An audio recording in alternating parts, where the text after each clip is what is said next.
Welcome back to Perkins Pipes and beware the Ides of March. Yes, it is March the 15th. It is the Ides of March, hence the Roman helmet ball cap from my Roman reenactment days and the good old centurion pipe. Big chunk of burley here. Totally appropriate as we talk about that great day in Roman history, the Ides of March. Great, wonderful in the eyes of some people, great and terrible in the eyes of others. So, as always, let's get this guy lit. Let's get to talking.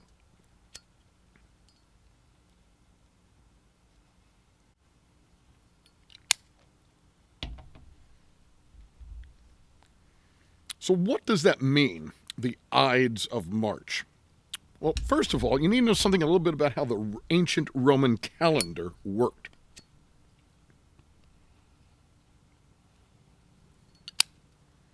The first day of every month was referred to as the calendae, or sometimes we'll anglicize that and say the calends. If that sounds a little bit like the word calendar, then you would be correct. That's where we get the word calendar.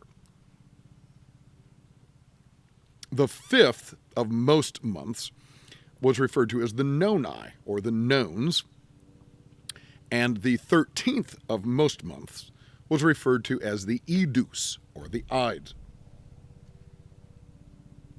Now, for some reason, in the months of March, May, July, and October, the nones moved from the 5th to the 7th, and the ides, well, they moved from the 13th to the 15th. So the 15th of March would be Idus Martii, or the Ides of March. And the way the Romans calculated their days is a bit like, sometimes you think about little children and saying, oh, it's only 7 more days till Christmas. That's kind of how they calculated their days.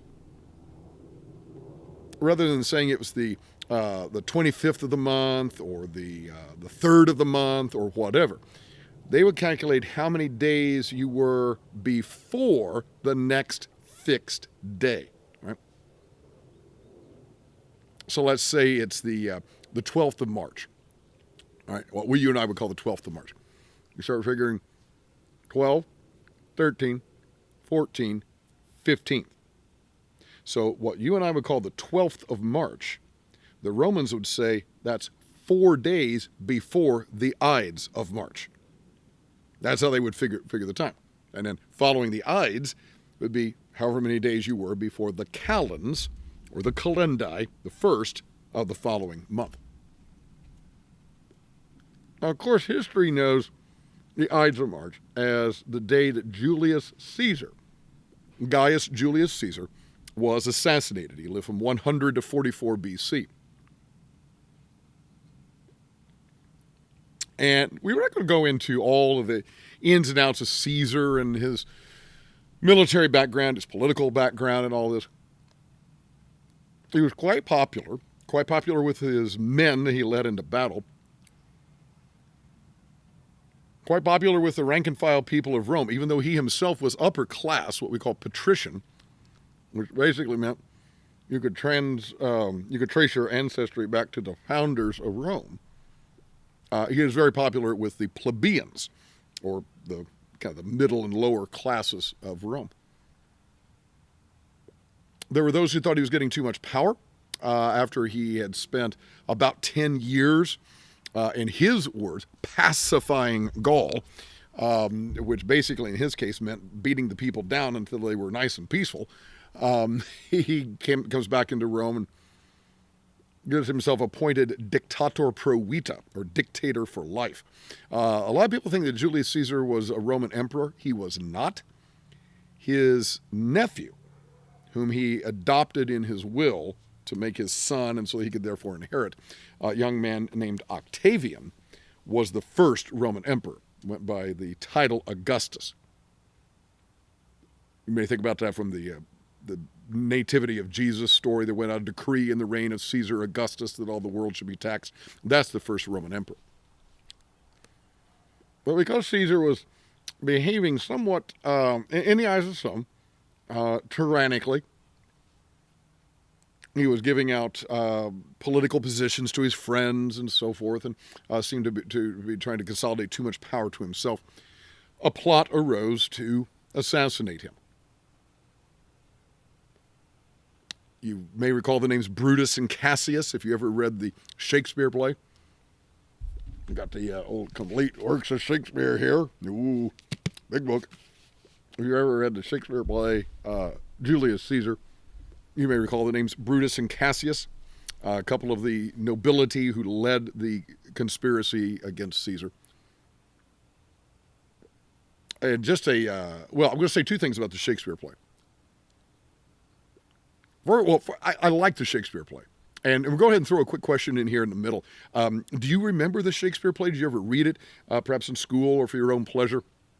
Maybe you saw it, you've seen it enacted, perhaps live stage or on film. It's been done on film at least twice that I know of, maybe 3 times. I've seen it enacted live a couple of different times myself. I enjoy the play very, very much. And one of my favorite scenes is Act 3, Scene 1. Everybody's in the Senate. It's just before they're going to assassinate him, and kind of as a way to mask their activities. One of the senators comes up to him and is begging enfranchisement for his brother. Basically, his brother has been exiled by Caesar, and this senator's coming up and says, "Hey, can you bring my brother back?" And Caesar won't do it. He won't have any of it. And he basically says, your emotional pleas aren't going to do anything to me. And then there's a little chunk of Caesar's dialogue that I absolutely love. He says, I could well be moved if I were as you. If I could pray to move, prayers would move me. But I am constant as the northern star, of whose true fixed and resting quality there is no fellow in the firmament. In other words, I ain't changing my mind. Now, if you think you can try these emotional pleas on me, think again. Because I'm like the northern star by which sailors guide their ships. It doesn't move. He says, and that's the way it is in the world of men. He says, there's only one, and I am that guy, and I'm not going to change my opinion. And I've often brought that up in jest with my students. Students will ask for a day off. Hi, Mr. Perkins, can we blow off today? Can we have a free day or something like that? And I'll say, if I could pray to move, prayers would move me. But I am constant as the northern star, of whose true fixed and resting quality there is no fellow in the firmament. All right? I will not be moved. We are going on with our lesson plans for the day. But I want to talk about or share with you something that a lot of folks don't realize, especially if they know the story or heard the history via Shakespeare. There is a famous line, et tu, Brute. You may have heard that. It comes when the conspirators have all moved in around him. They were going to stab him with their daggers. And he's one of the historians later on tells that he was stabbed 23 times. And the last guy to come up is his friend Brutus, Marcus Junius Brutus. And in Shakespeare's version, when Caesar sees him come up, sees his friend come up, he says, et tu, Brute, which means, and you, Brutus, or you too, Brutus. I can't believe you too, my friend, would stab me. and Brutus delivers the final blow, and in a very dramatic form, Caesar falls, and he falls at the foot of the statue of his enemy, Pompey. And he cries out, "Thus falls Caesar." And he dies. That, at least, is not historically accurate. There are two stories. The Roman historian Suetonius, in his Lives of the 12 Caesars, which is kind of a history book on Julius Caesar and then the moving into the Julio-Claudian emperors, he says there are conflicting reports. Now, this is a guy who's writing back in antiquity, but he says there are two conflicting reports. He says, according to one account, the first blow, as people were moving in, and you can imagine Caesar didn't just stand there. He's trying to fight back. He says the first blow caught Caesar somewhere here in around the neck area, and that he never uttered a word after that. Which, if the blow maybe nicked a vocal cord, he wouldn't have been able to speak, and so he didn't say a word. Now it also says, or Suetonius also says, that Caesar had a stylus, one of these wooden sticks, basically you'd write in your wax tablet, and he grabbed a guy and literally stabbed it through his forearm. Because Caesar himself, he's in the Senate, he wasn't expecting this, so he wasn't armed. But the guy, he's a military guy, he's a soldier, and so he took what he had and he jams this through this guy's forearm. So he did fight back. Suetonius says there is one other account that at the end, when Brutus came up to deliver the killing blow, Caesar spoke to him in Greek and said, "Kai su teknon," which means, "and you, my son." Now, it's very reasonable that Caesar might have spoken in Greek. Most Romans, certainly educated Romans, knew Greek, spoke Greek, read Greek, wrote in Greek.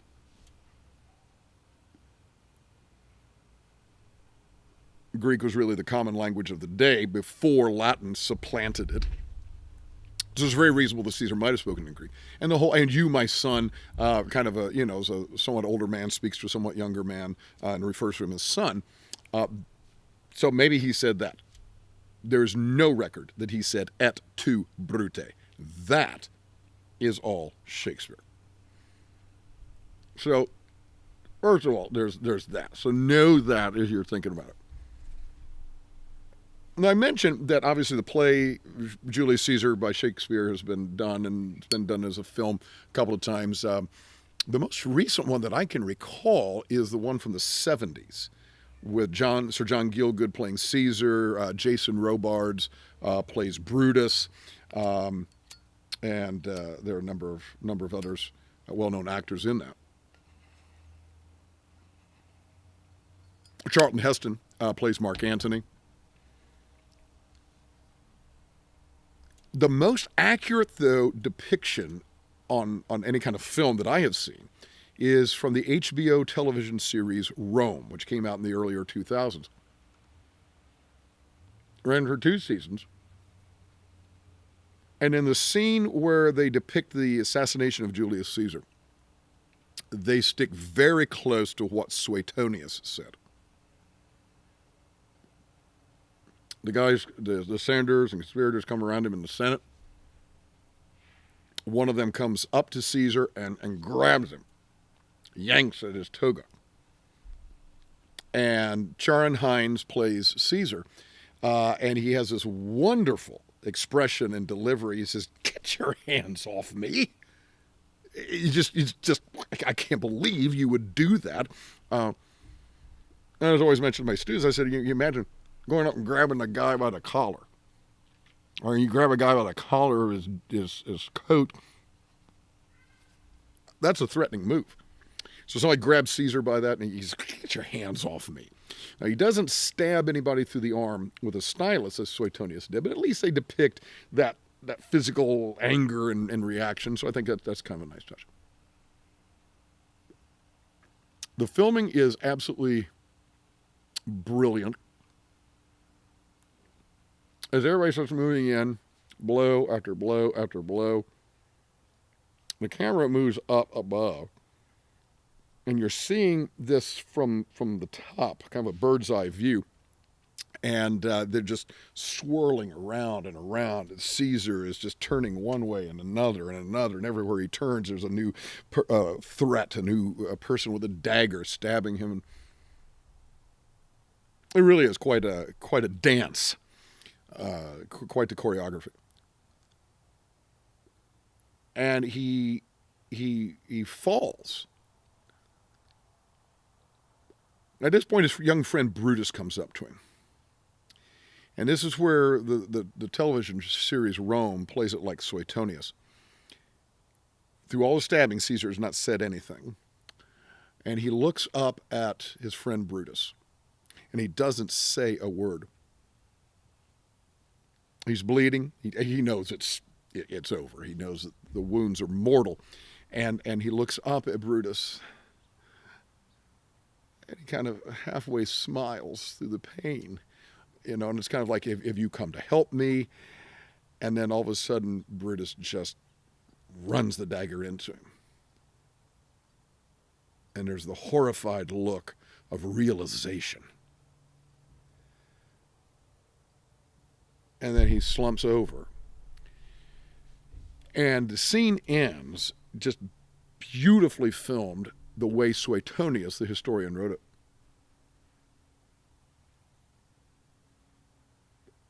Suetonius says that Caesar tried to cover his own face with his toga. It would have been important to cover the body. Caesar can clearly tell that given the attack of these enemies, that these people are not going to honor his corpse. And so the only honor he's going to be able to provide his own corpse is to do it himself. And Charon Hines plays it so well. He's shaking. He tries to pull his toga up to cover his face as best he can. And then his hand just drops down. End of the scene. So well done. So well done.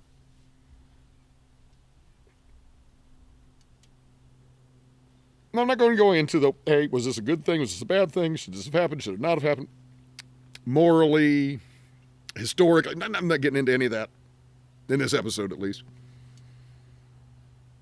But I wanted you to know on the Ides of March, first of all, what the Ides of March actually means, why it's significant, and, as far as we know, Caesar never said et tu, Brute.